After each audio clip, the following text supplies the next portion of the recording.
જનાના હોસ્પિટલમાં રાજકોટની અંતર્ગત સિવિલ હોસ્પિટલ અંતર્ગત જે જનાના હોસ્પિટલ છે આમાં ગોંડલથી 3 માસનું બાળક 19મી તારીખે ત્યાં દાખલ થઈ હતું અને જ્યારે દાખલ થયું ત્યારે ડૉક્ટરની કહેવા મુજબ જ્યાં સુધી મારી વાત થઈ છે આનું ઝાડા ઉલટી એટલે જે આપણું ડાયરિયા વોમિટિંગ અને ડાયરિયા વોમિટિંગનું કારણે જે સિવિયર ડિહાઇડ્રેશન એટલે શરીરમાં પાણીની માત્રા બહુ ઓછી થઈ ગયા હોય આ કમ્પ્લેન હતું. સાથે સાથે એવું પણ કમ્પ્લેન હતું જેને અંગ્રેજીમાં કન્વલ્સન્સ કહીએ એટલે આંચકી આવતું હતું. ત્યારે આની દાખલ કરવામાં આવ્યું અને દાખલ કરવા પછી આપણા જે પેડિયાટ્રિક્સ વિભાગ છે આમાં એમ્સ જે દિલ્હી છે આમાં જેવી રીતે પ્રોટોકોલ ફોલો થાય છે એવી રીતે પ્રોટોકોલ આપણા અહીંયા સારવારનો કરીએ છીએ. એટલે આ પછી સારવાર ચાલુ કરાયું.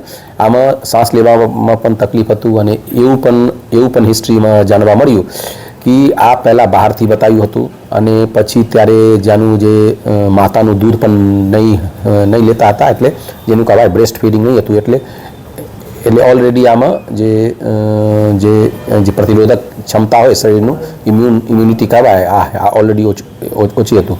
ત્યારે શ્વાસ લેવા તકલીફનું કારણે જે વેન્ટિલેટર ઉપર રાખવામાં આવ્યું અને વેન્ટિલેટરની સાથે સાથે જે હાયર એન્ટીબાયોટિક છે આ પણ આપવામાં આવ્યું. સારવાર ચાલુ હતું પણ 36 to 38 hours સુધી અહીંયા દાખલ હતું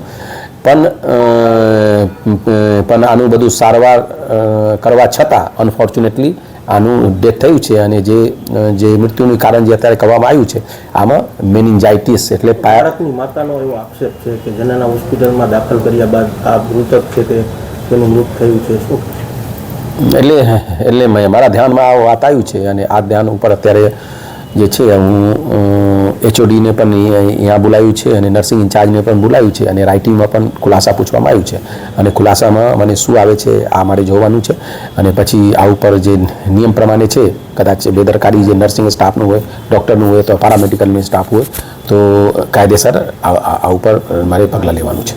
ખાસ તો આવા બનાવો ઘણીવાર બનતા હોય છે. શું તમે તપાસનો વિષય કરો? હું હમણાં કીધું કે અત્યારે HODને પર્સનલી પણ બોલાવ્યું છે. મારે રૂબરૂ પર વાત કરવાનું છે કે શું પરિસ્થિતિ થયું હતું કેમ એવી રીતે થયું છે જેવી રીતે મીડિયામાં આવી રહ્યા છે અને જે મા બાપનું જે અત્યારે આક્ષેપ છે પણ કદાચ આથી મારી એવું લાગે કે આ જે ખુલાસો છે આ સંપૂર્ણ નથી તો આ માટે એક તપાસ કમિટી પણ નિમણૂક કરવાની છે.